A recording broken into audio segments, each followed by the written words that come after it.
y'all, Chris from Gadgets and Gravel. This is gonna be a little different video. I decided to do one, just kind of give my thoughts on the state of the robotic mower industry at this point. I've used, I don't know, a couple dozen different robot lawn mowers over the years, and I'm seeing a lot of adjustments over this past maybe year, 2 years, and we're seeing a big boom in robotic lawn mowers, which is great in a lot of ways. So I'm kind of curious to see where things are going and kind of my thoughts on what we have right now.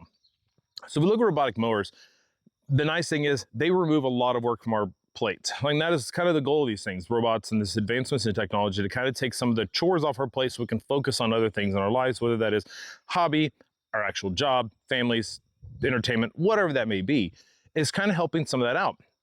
And so aside from that, it's also good for people who have, you know, mobility issues, who are unable to physically mow the yard, but don't want to have to have somebody coming over all the time to do it for them, or whatever that may be. It takes that off our plate, similar to like robotic vacuums we're doing and still do. So with robotic lawnmowers, I'm going to talk, let's go through a few different categories. I want to talk about the cutting systems, navigation, vision, location, all that kind of stuff, and just kind of see where we're at and kind of where I hope it may go or what I'd like to see in the future. So let's start with navigation. So we started off, these robotic lawnmowers had boundary wires. You had to bury these in the ground, hook it up, and it had a current running through it, and that's how the mower would know when it reached the edge of its boundary and when it needed to turn around. Those were like the early days of the robotic vacuums, where they would just run into the wall and then change directions and randomly go in a different direction. That's what they started off doing. That's the first robotic lawnmower I had, was a Husqvarna Automower. And it cut nice, it took it off my plate. The yard would look nice eventually, but until it got through everything, it was a mess. It was zigzag lines, partial cuts all over the place. So Seamless moved to RTK, which became kind of a standard for a while, and it's still a big deal now, and it does a great job. That requires an extra antenna. So it's an extra piece of hardware that you install along with your dock, and it communicates with satellites up in the sky and sends it down to the dock, which carries it to the mower, and they all kind of work together to kind of help it know where it is in the space. And it works really well. However, the downside with that is if you've got trees or it's really cloudy or something like that, that can really mess with that signal. So to help with that, we started augmenting that with cameras. So it can kind of have some of that. So potentially if it goes underneath a tree or it gets cloudy for a little bit, for a certain distance, maybe it's for 200 feet or 100 yards or whatever it may be, depending on the mower, it would still be able to continue navigating because it has an idea of where it's at and it can see what's in front of it. And that helped out a little bit. It wasn't great, it wasn't perfect, but it did help solve some of the problem. RTK is still a great system if you've got a primarily open yard and, you know, not a ton of areas where your mowers can be going under coverage. Then we started getting LiDAR. LiDAR is what we've been seeing in cars. Now that is using lasers and different sensors to bounce off of things, similar like echolocation like we hear with bats and dolphins and things like that. So it's sending signals out and bouncing it back to help it give vision and develop a map of where it is. These systems don't require any additional hardware. It's built into the mower. Most of these mowers also use cameras, and we're getting some now, like the Mammotion Luba 3 series, which uses LiDAR cameras and RTK, giving it ultra precise location systems. The LiDAR is nice. I don't think it's 100% there yet. There's some issues with that. I think we still run into times when it thinks it sees something it doesn't, potentially.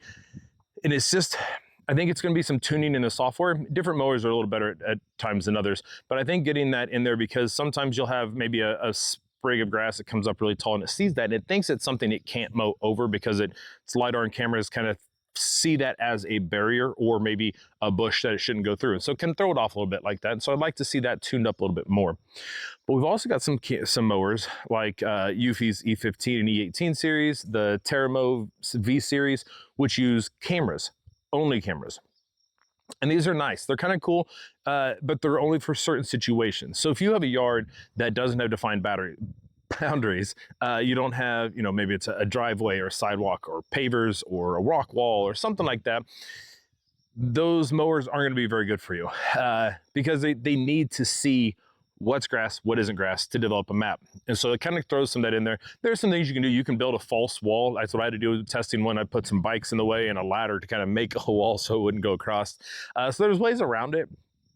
But those systems are really cool because you can just drop it in there and they're good at recognizing issues in the yard because those cameras are so finely tuned and so detailed that they're really good at sending that information back and forth. Of course, the cameras can be good, but it's only going to be as good as the onboard processing and the AI built into the computer to be able to recognize those things and take the proper action on them, right? So I like that system though, but I don't like it as the sole system. I want to see that moved into larger mowers, because most of the mowers that are using that are smaller mowers meant for basically for residential properties that have defined boundaries, sidewalks, roads, and things like that. Front yard, backyard, nice and easy suburban yards, and that's fine. But I like to have that detail and that vision and intelligence built into a larger mower. Now, a lot of the mowers we have, like Segway's X450, Works, Landroid, Mammotion, Mova, they all have cameras in them too, and using LiDAR and RTK or various combinations of each system. But I don't know how much they're using those cameras and how much ownership over the navigation and things that it's seen, it goes to those cameras, because I don't see the same level of detail and avoidance that we get from things like the Terramo and the UFE mowers. So I'd like to see some of that change. I think if we can get those systems tuned up and kind of combine some of the benefits of each of those, we'll be getting some really good options here, and I hope that comes soon. So when we look at cutting systems, all these are using some form of blade. The vast majority are using basically little razor blades with a hole that drills into a mower deck and spins around, and so it lets that blade kind of spin and move on the mower deck. This is kind of help it from breaking off so easily, so when it hits something it can kind of shift and move and not break, because these blades are spinning fast on these decks, but they're not spinning as fast or as powerful as they would on, say, a push or a riding mower. So they're spinning fast enough to cut grass, but if they hit a stick or something like that, they're supposed to turn and get out of the way and not break the blade.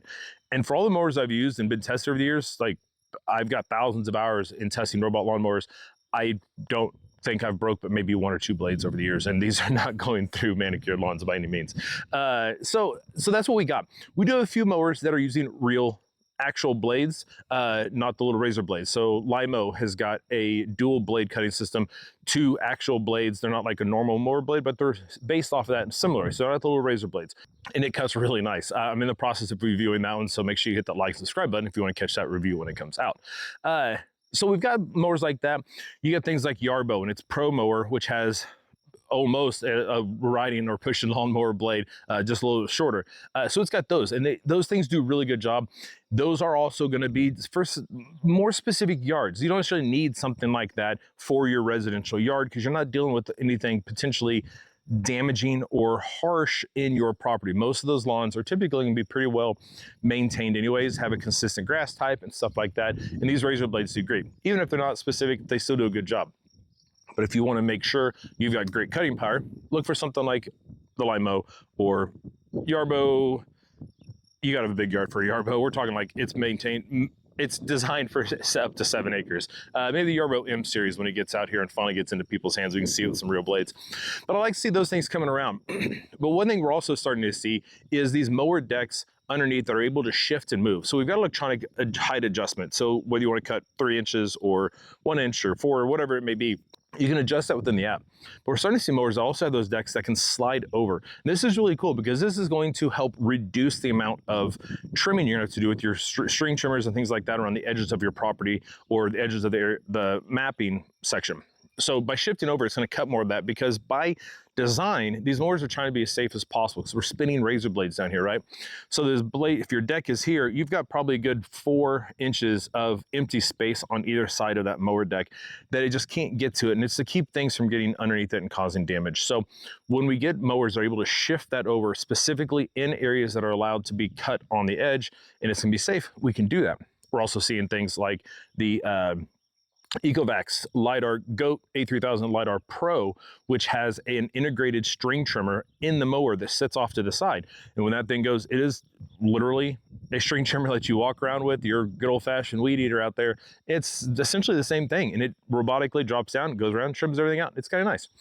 We've got stuff like Mammotion has put and it Works as well. It Works Landroid. Both have a secondary little cutting deck off to the side. It's just a couple little blades on it. It's really small, and it sets off to the side, and it's got extra protections around it to cut around edges as well. So we're getting systems out there that are able to kind of maintain that, help that out a lot. It's really good seeing that advancement come out and become more of a commonality in our robotic lawnmowers. So on those cutting decks, they've got blades screwed into them. Some have 3, some have 6. Different shapes of those cutting decks to cause different updraft to kind of lift the grass up so it can cut it better, help with mulching and things like that. We're seeing those changes come as well. Instead of just being a flat disc, we're seeing some advancements and some really engineering put into this to kind of make these better without adding additional hardware to get the job done. On top of that, we're starting to see things like with The Segway Navimo has got this in there. I'm trying to think some others that have got a double cutting disc. I think Works may have one. I'll have to double check in my head. I can't think right now.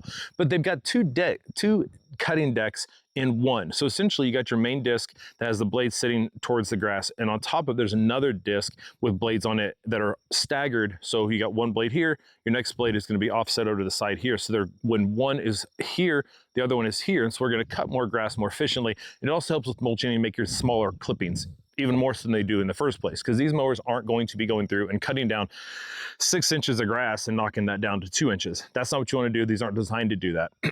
Mow that first with a regular lawnmower, so it cuts that up into smaller pieces, then let the robot lawnmower maintain it from there on out in little bitty clippings and actually feed your lawn and makes your lawn better. But anyways, out of that. So having those double stack discs allows the mower to cut more efficiently and even mow faster. So we can move at a faster speed forward because we're able to cut more with the same spin of that disc than we were if we didn't have that double stack disc. I'm really glad we're seeing more of that, and I want to see that continue to go in what we have. So we look at those cutting systems. I like that we're getting trimmers. I like that we're starting to get some of these double-sided cutting discs, and that's really going to be good for the industry, as I think, as we move forward to make these more efficient. Obviously, price coming down will help too. So we're able to navigate around well. We're able to cut the grass well. How do we get around? Moving, physically getting around your property. So obviously rear-wheel drive is the easiest way, and we've seen a lot of those, and there's still a good mower option out there for a lot of properties. Terramo V1000, Ecovacs, Goat Series, Mova, a lot of these different brands have got a tier of mowers that are just rear-wheel drive, and that is fine. If you've got a primarily flat lawn that doesn't have a lot of terrain, ditches, you aren't going up a bunch of hills, they're going to be great for you. They do a good job.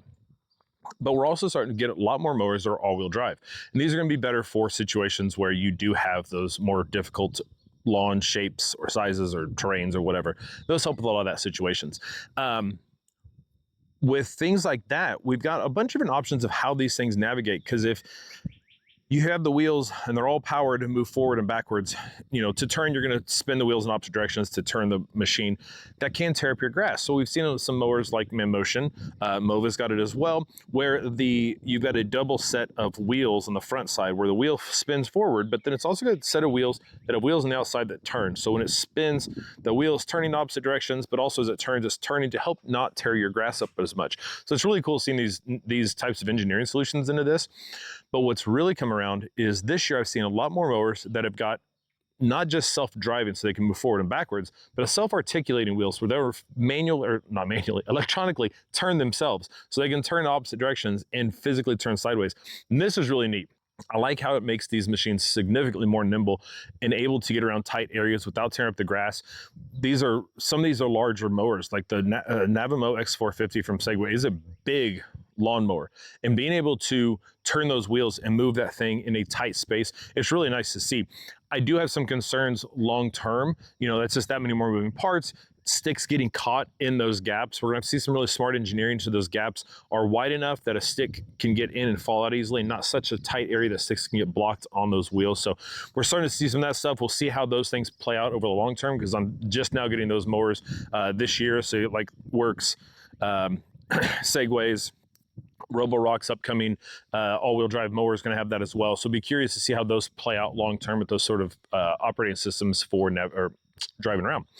The other options are things like Sunseekers has got its X7 series. It's kind of unique. It's a front-wheel drive system with two big wheels in the front and a singular rear wheel in the back middle that electronically turns and drives. So it's a rear steering system.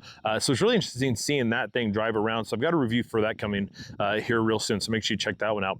But it's cool seeing that thing drive and turn corners. It's kind of weird with it being reversed for most two-wheel drive mowers, even though it's technically a three-wheel drive, I guess. So anyways, seeing that drive system is really cool, how these things can navigate and get around our properties and in and out of situations. Because like I said, my property is not squared off. It is not typical lawn. And so getting in and around different bushes and trees and random things in my property, having those wheels that can physically turn to let it move in those sharp corners, it really helps out a lot. As for the future and what I have seen at some shows, some concepts, and just wild things I'd like to see coming. There's a brand called Nextlawn, who I have not got to test their mower out yet. I'm really hoping to get a hold of one of those and try those out because they have some interesting devices. But both at IFA in Berlin this last fall in 2025, as well as CES this last January, they have a mower that has got a robotic arm on the top of it. It's crazy. It is a big tank of a mower with an arm on the top that reaches out and can pick up sticks. These are some of the ideas that they have. Whether it actually comes to fruition or not, I don't know yet. But this was still a concept type of product out there. But the idea is it's gonna be able to pick up sticks and move those out of the way when it's going, pet toys, sporting equipment gets left in the yard. They also said it can throw a ball for your pet. I don't know how that's gonna work out, but I'd be kind of curious. So seeing something like that, having an arm that can go out and move things out of the way as it goes, would be great. I've got a ton of trees around me. I'm always picking up limbs out of the yard. And so being able to have that mower just go out and move that so I don't have to constantly check my yard for sticks would be really, really great. So that's one of the things I've seen.